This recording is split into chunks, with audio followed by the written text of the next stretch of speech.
I'm stressed probably 6 days a week. I'm pissed off 6 days a week. But things need to be done. Right. So you just have to do them. It's actually interesting because I think humans, or maybe this is just me coping, maybe this is cope, but I think we're designed to struggle a bit. Because the closer you are to struggle, the more sensible you are. Mm-hmm. And gender roles all fix themselves in struggle, right? If you have 10 men and 10 women and they crash on a deserted island, the men do the man stuff, the women do the woman stuff. There's no discussion about gender roles because you're gonna die. Right. So the men have to go hunting, the women are gonna try and sew a blanket, whatever, because we're gonna die now. Right. So we don't have time to talk about whose job's what. Right.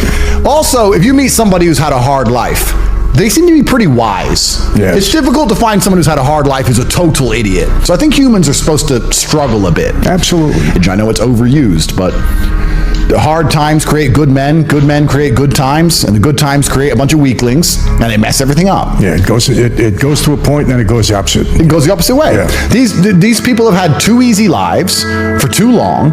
People have had it too easy for too long, and none of them know any struggle at all.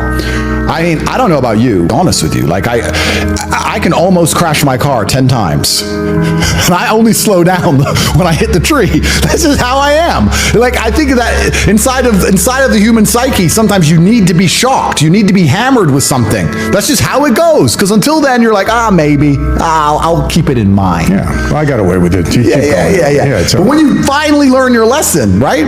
But there's a lot of these people out there who aren't being taught any lessons at all because they've never had any kind of difficulty in their life. And what is life without difficulty in the first place? What is life? What is the point of life without difficulty? One of the things that's comforted me in all my garbage is actually, I watched one of your videos, and I was watching one of your videos a couple years ago, and perhaps I'm wrong, you can correct me, but I don't think you regret any of the bad things that happened to you. Not at all. Because it makes you who you are. When I tell people that you are the sum of the 5 people you spend the most time with, everyone agrees. They go, yeah, that's probably true. The 5 people you spend the most time with, that's what you're gonna end up like. They say, yeah, that's true. And then they continue to hang around with people who they don't want to be. Why? There has to be a point. There has to be a point where you sit and go, okay, you're my friends, etc., etc. I love you guys. Yeah, we can talk, whatever. But I'm on a different life path. You have to leave some people behind. You wouldn't want to be, if you were to come hang out with me and you were in a room with me and my 5 friends, you'd feel self-conscious. You're right. You don't feel self-conscious with your friends. Because you only surround yourself around people that are on like your level of like with viewers. There is not a female on the planet who's invisible today. 99% of the men go to the club and nobody even fucking talks to them. If they try and talk to a girl, they get blanked and ignored and told to Most men are absolutely and utterly invisible. This is the truth about masculinity, right? It's very easy for women to sit here and complain about the top 2% of men because I dealt with this guy, he's arrogant, blah, blah, blah, blah. Most men don't even exist. They send 10,000 DMs and never even get read, let alone replied to. So if you just sit here and say, I'll get a G, a big G, a boss, a millionaire, and let him have a day off, very nice of you. I'm sure you would. Yeah. But if a guy who wanted to have days off all the time, he never would have got important enough in the first place to attract a woman like you. And that is the reality. As a man, it's player versus player. It's ultimately competitive. And as a man, you have to outcompete the other men who are prepared to get up and do it anyway. That's how it works. There's no such thing as saying, I'm sad, I need 2 weeks off. Not as a man if you want to be important. Maybe as a chick, you can always put more foundation on and be hot again. Great. Not as a man. If you want to be important as a man, you have shit to do. You have duties. This is how it exists. This is how it's always been. And all the bad things, having the trauma, all the pain. You ain't a good man if you haven't had trauma. A man without trauma is a weakling. Andrew, I've been stabbed with a knife before. Congratulate. Good. Finally, something admirable. Good. See, now that's what I like to hear. So that's what I love to hear, because as a man, you need things that almost kill you and don't kill you. So I'm rich not because of money. I'm rich because I've been through a whole bunch of shit. Like, I don't see anyone else on the planet richer than me because they're either too old or their life's been too easy. Like, I've had a very, very unique life, very, very eclectic life. I was born with the best possible start a man can have, which is good parents and no money. I've made all of my money completely myself the hard way. None of this internet, Twitch, easy shit. I've done it hard. But yeah, I'm one of the richest men on the planet because of all the things I have that money cannot buy. My money's nothing, right? Money's easy. Like, once you're past 10 mil, let's say, there ain't nothing to buy. But the point is that Once you get money, that's fine, but then I believe money is an amplifier. I don't believe money changes. I think it amplifies. So if you're a dork and you get incredibly wealthy, you become a mega dork. Whereas if you're a G and you get incredibly wealthy, you become a mega G. So it I'll give you an example. amplifies your status. It doesn't change who you are, it amplifies who you are. If you see a Lamborghini pull up and a little nerd gets out, you think, oh, super tech nerd, probably invented Stripe or something, he's a nerd. Whereas if you see a Lambo pull up and a big, strong, bald, whatever crazy dude gets out, you think, okay, he's a drug dealer. He's a mafia boss. The Lambo doesn't change what you think. It amplifies who the person is. Money is an amplifier. It doesn't change. So I'm very fortunate. I'm very happy that I was poor for a long time because I never would have been able to learn the lessons I've learned if I was rich. I would have never been able to take those risks. I would have never been able to be in those situations. I've been stabbed just like you. I'll show you my scar. So I would never have been able to been put through hell if I had money. So I'm very glad I was poor for a very long time. And the reason I'm the richest person on the planet is not because of the amount of money I have, it's because of all the shit that happened to me when I was poor. You talk about GTA, Grand Theft Auto. I know the game. I used to play the old one on the PlayStation 1 when I was a child. But I've never played any of those games, but I find it amazing that people will sit there and spend all their time upgrading that character, making as much money as they can, getting the best guns, getting strong, getting some hoes, meeting important people, getting the best car. They'll do all that in a game, but they won't do it in real life. I find that incredible. Like, my life is GTA. I don't need to play a game for GTA. If I want a gun, I'll fucking buy it. If I want a car, I'll fucking buy it. I want a bitch, I'll get her. It's me. I am GTA. I don't see why people play the games.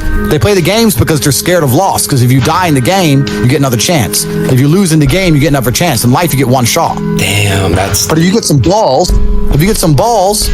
that's what life is as a game. That's what life is as a man. This is one big video game. You get to upgrade your character. You're not born with any value. As a man, if you don't make yourself valuable, you have no value.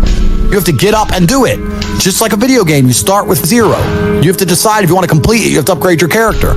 I'm with killers. We're fucking monsters. If you were to come hang around with me and my crew, you would be self-conscious. And that self-consciousness would motivate you, or they would certainly instill the discipline required for you to change. You don't feel self-conscious amongst your peers. That's why you don't change. If you were to get in a room and you're the only person who ain't a monster, you'd want to become a monster. That's life. That's humanity. So I say this to people all the time. If you know you're the sum of the 5 people you hang around with, why you hang around with people you don't want to be? And that's why I live in a competitive environment. I live with my brother, my cousin. I live with men. We have a big house. We could all afford 10 houses each. We live together on purpose. If my brother does 500 push-ups, I ain't going to be the bitch of the house. I ain't going to not do them. That's because that's how life was. If we were still in the animal kingdom, the lions that you see on TV, they weren't just born big lions. They had to fight other lions. They had to fight to get that antelope. They had to fight other animals, hyenas, jackals. They had to fight to be the boss. We're living in a comfortable world now where people think, oh, it doesn't matter. But you know what? To some degree, it does matter. It does matter, and I'm going to tell you who it matters to. It matters to your soul, and it matters to God. I stand in the mirror with a pure heart. I know I am the best version of me that could possibly ever exist. I know that God is proud of me. There's nothing that God hates more than sloth and laziness. If God were to create a man and that man were to sit around and do fuck all, God will frown upon you. It's why you're never lucky. All these people who talk about toxic masculinity and how bad it is for men to be traditionally masculine. A traditionally masculine man does things he doesn't feel like doing because it is his duty to do that. He charges into the burning building because it is his duty. Not because he feels like it, because it is his duty. If you find a man who is stoic, he's not going to hurt people. He's going to sit and think about his actions very carefully, and he's going to be a good man who protects for it and provides for his family. You find a man who just acts out on impulse and does whatever he feels like, you're going to find a dangerous man. You'll be teaching young men to understand that the world is very, very difficult. It's hard to be a man. You're going to feel bad sometimes. You just suck it up and perform anyway. Not to sit there and cry your eyes out. And when bad things happen, they call traditionally masculine men. If you need a firefighter, you need a masculine man. When you call the police because of the problem you had, you want masculine men. And as soon as a woman or a man is in trouble, when you look for backup, you look for masculine men. And masculine men have a duty to provide and protect those they care about. We have a duty to do things we don't feel like doing because we know we're supposed to do them. And that's why we stayed in the Titanic and died. Do you have any idea how hard it is to actually be, let me make this clear. Do you have any idea how hard it is to actually be a man? And I say this and women go, oh yeah, dude, as soon as most women encounter any kind of problem, the first thing they do is turn to a man. Their man, their dad, the mechanic, the police, a man. If you actually put a woman in front of a problem and go, no men, they're like, oh, whoa, fuck. It's a mental breakdown. Men, day after day, especially if you're a high-level man. Let me make it something clear from my life. I'll talk from personal experience. I'm not just looking after me. I'm not just looking after my chick. I'm the guy in about 300 people's phone books that they call when anything big goes wrong. You get arrested in Russia, you need extraction from Ukraine, you need $1 million, whatever it is, Kazakhstan, abduction, they call me. I'm the first phone call. I'm fixing 400 different lives. I'm a problem solver. Chicks can't fix any of this shit, right? This is how hard it is to be a man. And it's amazing because society expects it of you, but so do women. If you had a man, be honest, you had a man and you went to your man and said, oh, I've got this problem, I can't fix this, it's broken, the car tire's broken. And he went, I don't know. You would dry up. Like, you'd be like, well, fucking, what the fucking point are you? That's the truth. You could sit here and go, oh, we'd call a mechanic. No, you wouldn't. You'd look at your man and go, what do you mean you can't fix it? I'll do it myself, waste man. And this is what she's saying about your man will get up and go, and you know what's beautiful about masculinity? A bunch of times a man will go up and he doesn't have a clue how to fix it himself. But he'll go, don't worry, baby, okay. And he'll stand up with no money and no clue, and he'll go out there and try and find a way, because as a man, you need to be useful.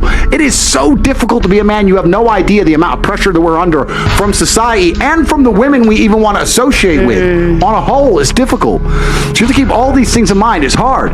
It's supposed to be hard. Life is supposed to be hard. You're supposed to think this is terrible. You're supposed to suffer and smile through the pain regardless.